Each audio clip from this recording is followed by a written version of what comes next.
forward to this conversation today because I loved the topic of this blog going into kind of mindful IT, which as a yogi or an aspiring yogi, I loved kind of that play on peace of mind and everything. So really it was interesting practicing mindful IT, but then also connecting that with how to get better ROI from your MSP, managed service provider. Yeah, that's right. You already have a lot to do at work. You don't want to add on anything with like IT.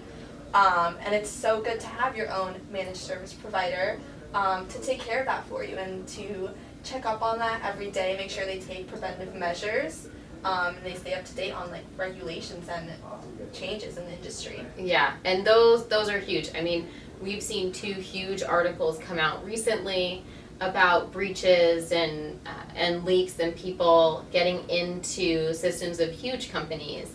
And all of these reasons are really absolutely preventative, you know, with a kind of proactive approach to managing your IT environment. And cybersecurity, it's really easy to kind of avoid these, but it's just so common. And, you know, like you said, if you're trying to do everything in-house, for some people it works great, and for some companies that's what makes sense. Yeah. Either because of size or you know, how they've structured the company. But for others, it's a lot. And the kind of IT landscape these days changes overnight.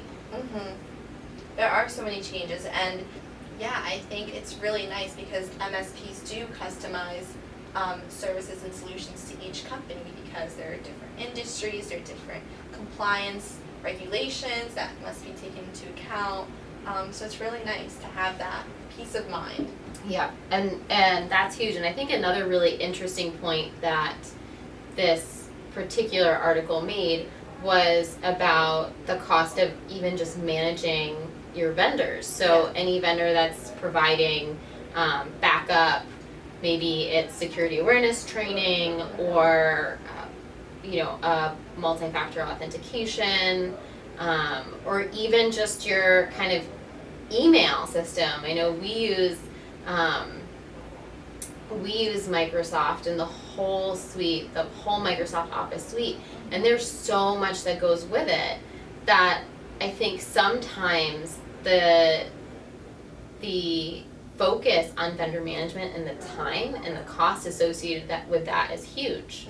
And I loved in this particular article seeing that kind of simplified equation written out because you know, we all know visual learner, and I can read a paragraph saying, you know, vendor management as timely and costly for businesses, but until I really went in there and looked at it and I said, okay, I can do this calculation, you know, taking the number of vendors that we work with, multiplying that by the average amount of time that either a person or people spend managing those vendors, and then taking that number and multiplying it by, you know, an average what would be hourly rate for, you know, those employees. Yeah. The cost is it can get really high.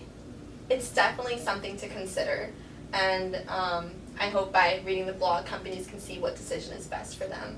Yeah, and it's definitely, I loved it too. It was a quick read. Yeah. It was super easy, nice coffee or tea read. Perfect for tea. Yes, yeah.